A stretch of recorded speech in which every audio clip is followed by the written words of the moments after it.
নমস্কার বন্ধুরা, আইটিউব ইন্ডিয়া চ্যানেলে স্বাগত। Kalyani university BA political science major পেপারে সাজেশন দিচ্ছি। মেজর 1 পেপার সেমিস্টার 1-এ 2024-25 সেশনে যারা কলেজে ভর্তি হয়েছে তাদের পরীক্ষার জন্য এটা আমরা দিচ্ছি সাজেশন। অবশ্যই তোমরা কমন পাবে এখান থেকে। তো প্রথমে ইউনিট 1 থেকে সাজেশন দিচ্ছি। মান 5-এর জন্য রাজনীতি বলতে কি বোঝো? ক্ষমতার ধারণাকে রাজনীতির একটি গুরুত্বপূর্ণ ধারণা বলে গণ্য করা হয় কেন?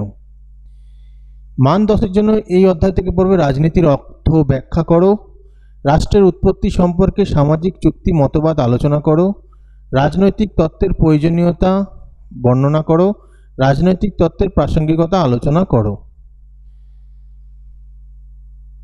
মান 5-এর জন্য দ্বিতীয় ইউনিট থেকে পড়বে কর্তৃত্ব সম্পর্কে সংক্ষিপ্ত টিকা লেখো, রাষ্ট্রের প্রকৃতি সম্পর্কে মার্কসের মতবাদ আলোচনা করো, রাষ্ট্র ও নাগরিকদের সমাজের মধ্যে সম্পর্ক লেখো, খুবই গুরুত্বপূর্ণ রয়েছে। সার্বভৌমিকতার বহুত্ববাদী তত্ত্বটির প্রাসঙ্গিকতা সম্পর্কে আলোচনা করো, গুরুত্বপূর্ণ রয়েছে। জাতি বলতে কি বোঝো?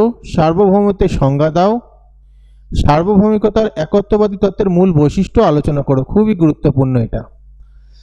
মান 10-এর জন্য পড়বে সার্বভৌমিকতা বলতে কি বোঝো, একত্ববাদ কিভাবে বহুত্ববাদী কর্তৃক সমালোচিত হয়েছে, খুব গুরুত্বপূর্ণ রয়েছে।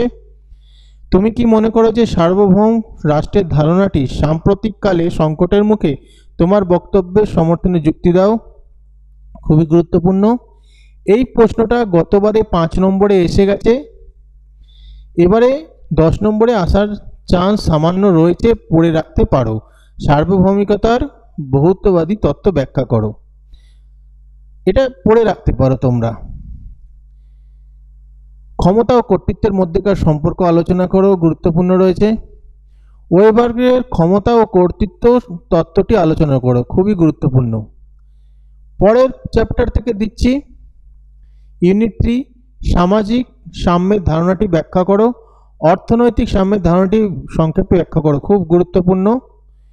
জন স্টুয়ার্ট মিলের স্বাধীনতার ধারণাটি ব্যাখ্যা করো, খুবই গুরুত্বপূর্ণ। এই প্রশ্নটা গতবারে বড় প্রশ্নে এসেছে, এবারে পড়ে রাখতে পারো, ছোট প্রশ্নের জন্য সামান্য হলেও গুরুত্বপূর্ণ রয়েছে।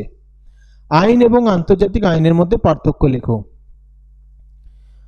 মান 10-এর জন্য পড়বে সামাজিক সাম্য ও অর্থনৈতিক সাম্যের মধ্যেকার সম্পর্ক পর্যালোচনা করো, খুবই গুরুত্বপূর্ণ। আইন সম্পর্কে একত্ববাদী তত্ত্বটির মূল্যায়ন করো, গুরুত্বপূর্ণ রয়েছে। স্বাভাবিক অধিকার তত্ত্বটির পর্যালোচনা করো, খুবই গুরুত্বপূর্ণ। 3টে প্রশ্নই কিন্তু গুরুত্বপূর্ণ রয়েছে, মান 10-এ 3টেই পড়তে হবে। ইউনিট 4 এই অধ্যায় থেকে রয়েছে ন্যায় সংক্রান্ত রলসের 2টি নীতি ব্যাখ্যা করো, গুরুত্বপূর্ণ রয়েছে। এই প্রশ্নটা গতবারে মান 5-এ এসেছে, কিন্তু এবারে খুবই গুরুত্বপূর্ণ মান 10-এর জন্য, এটা কিন্তু পড়তেই হবে। পরেরটা রয়েছে, দেখো কোশ্চেনটা দেখে রেখো, রলসের ন্যায় তত্ত্ব পর্যালোচনা করো, রলসের ন্যায় ধারণাটি সংক্ষেপে আলোচনা করো, অবশ্যই পড়বে। এই প্রশ্নটা যদি তোমরা ভালো করে পড়ে রাখো এটাও পেরে যাবে, তাই এইটা তোমাদের পড়তেই হচ্ছে। পরের প্রশ্ন, ভেল অফ ইগনোরেন্স বলতে রলস কি বোঝাতে চেয়েছিলেন? পরের অধ্যায় থেকে মান 5-এর জন্য পড়বে গণতন্ত্রের সংজ্ঞা দাও, উদারনৈতিক গণতন্ত্র ও সমাজতান্ত্রিক গণতন্ত্রের মধ্যে পার্থক্য নিরূপণ করো। দুটোই 5 নম্বর দিচ্ছি, দুটোই গুরুত্বপূর্ণ। মান 10-এর জন্য ডেভিড হেল্ড গণতন্ত্রের শ্রেণীবিভাজন অথবা ডেভিড হেল্ডের গণতান্ত্রিক মডেলটি আলোচনা করো, গুরুত্বপূর্ণ, অসম্ভব গুরুত্বপূর্ণ। ধ্রুপদী গণতন্ত্রের বৈশিষ্ট্য সম্পর্কে ডেভিড হেল্ডের বক্তব্য সম্পর্কে আলোচনা করো, গুরুত্বপূর্ণ। পরোক্ষ বা প্রতিনিধিত্বমূলক গণতন্ত্রের ধারণাটি মূল্যায়ন করে, এটা গুরুত্বপূর্ণ রয়েছে, তবে এটা 5-এ আসার চান্স বেশি রয়েছে, কিন্তু গুরুত্বপূর্ণ রয়েছে। এখানেও 3টে কোশ্চেনই গুরুত্বপূর্ণ, পড়তে হবে। সব অধ্যায় থেকে বেশি কোশ্চেন বাদ দিলে হবে না। পশ্চিমী দেশগুলিতে নাগরিকতার বিবর্তন সম্পর্কে ব্যাখ্যা করো। সেন্সরশিপের বিভিন্ন ধরন ও তাদের যুক্তি সম্পর্কে লেখো, এটা বেশি গুরুত্বপূর্ণ রয়েছে। 10 নম্বরের জন্য এই অধ্যায় থেকে পড়বে পরিবার প্রতিষ্ঠানে রাষ্ট্রের হস্তক্ষেপ করা উচিত, আলোচনা করো, ইম্পর্টেন্ট, ভেরি ভেরি ইম্পর্টেন্ট। নাগরিকত্ব একটি রাজনৈতিক এবং আইনানুগ ধারণা, বক্তব্যের মূল্যায়ন করো। তাহলে এই হলো তোমাদের সাজেশন, এগুলো ভালো করে পড়ো, অবশ্যই তোমরা কমন পাবে, দেখবে ফাইনাল পরীক্ষা অবশ্যই কমন পাবে। এবং শর্ট কোশ্চেনের সাজেশন আমি পরে আপলোড করব, সেগুলো চেষ্টা করছি আমি উত্তর দিয়ে দেওয়ার।